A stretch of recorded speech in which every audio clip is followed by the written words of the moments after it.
ગીર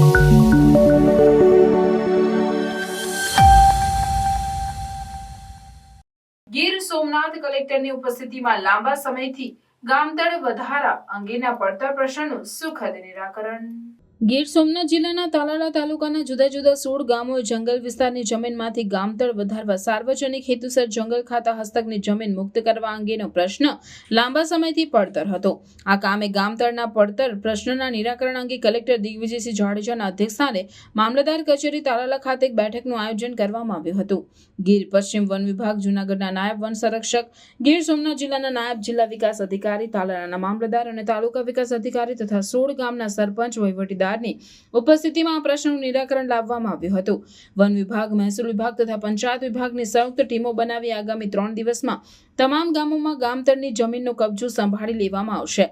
જે જમીનોની વિગતવાર માપણી કરી ડિમાર્કેશન કરવામાં આવશે, જેથી હવે આ ગામોમાં સામુદાયિક વિકાસના કામો જેવા કે પ્રાથમિક શાળા, આંગણવાડી, આરોગ્ય કેન્દ્રો, કોમ્યુનિટી હોલ વગેરેની વધુ સારી સુવિધાઓ ઉપલબ્ધ થશે. આમ પરસ્પર વિભાગોના સંકલન સાથે ઘણા લાંબા સમયથી ગામતળ વધારા અંગેના પડતર પ્રશ્નનું સુખદ નિરાકરણ આવ્યું હતું.